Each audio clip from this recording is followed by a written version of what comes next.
हमारी नदियां रेत की प्राकृतिक स्रोत हैं और यही रेत किसी न किसी प्रकार से हम सब के जीवन का एक हिस्सा भी है। अति अधिक रेत खनन से नदी और उसके आसपास के पर्यावरण को नुकसान पहुंचता है। इन्हीं कारणों से केरल हाई कोर्ट के हस्तक्षेप के बाद केरल राज्य ने 2001 में the Kerala protection of river banks and regulation of removal of sand act 2001 लागू किया। इस कानून के आने से जहां केरल की नदियों को जीवन दान मिलने की संभावनाएं बनी, वहीं सरकार पर रेत के नियंत्रित आवंटन का दायित्व आ गया। आसानी से शोषणीय रेत खनन पर सरकारी नियंत्रण और कोटा प्रणाली की उत्पत्ति केरल में एक बड़ी समस्या बन गई। कालाबाजारी, रिश्वतखोरी, माफिया राज और आम जनता में आक्रोश ने इस नेक पहल को मानो ग्रहण लगा दिया हो। त्रिसूर जिला रेत की इस गहमा गहमी में पूरी तरह प्रभावित हुआ। मणल माफिया, रेत माफिया सुबह के 4 बजे से पहले ही जट्टी पर जाकर पास ले लेते थे और ये पास कुछ ही लोग अपने कब्जे में करते थे और जरूरतमंदों को दुगने या तिगुने दामों पर बेचते थे।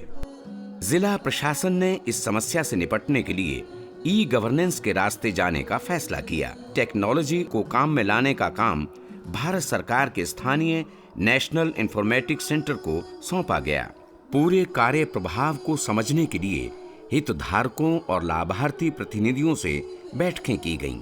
एक एक्सपर्ट कमेटी का गठन भी किया गया और इस मंथन के बाद सैंड यानी सिस्टम फॉर ऑटोमनल न्यूट्रल डिस्ट्रीब्यूशन की पहल का जन्म 2008 में एक कंप्यूटर और एक गांव से हुआ। सैंड एक संपूर्ण एकीकृत कार्य प्रवाह परियोजना है जिसमें रेत के लिए आवेदन करने से रेत उठाने तक की प्रक्रियाओं को लाया गया है।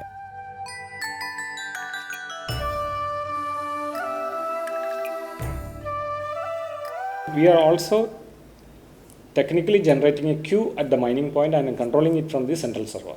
So there is no malpractices, there is no first come first, only strict queue is maintained. Sand software system के अंतर्गत जिले में 1250 से अधिक ट्रकों का पंजीकरण करके उन्हें एक स्मार्ट कार्ड दिया गया है। कड़ाव या माइनिंग साइट में पास का प्रमाणीकरण POS द्वारा बार कोड रीडिंग से किया जाता है। अभी का सिस्टम बहुत अच्छा है, सबको बराबर रूप से रेत मिलती है। पहले ये सिस्टम नहीं था, जिसके पास पैसे थे उनको ही रेत मिलती थी। अब ऐसा नहीं है, अब सबको रेत मिलती है। नदियों को बचाने और रेत को सबकी पहुंच में लाने के उद्देश्य से सैंड सॉफ्टवेयर सिस्टम ने ई गवर्नेंस का एक अच्छा नमूना पेश किया है और कई जिलों में इस सफल मॉडल को दोहराया जा रहा है।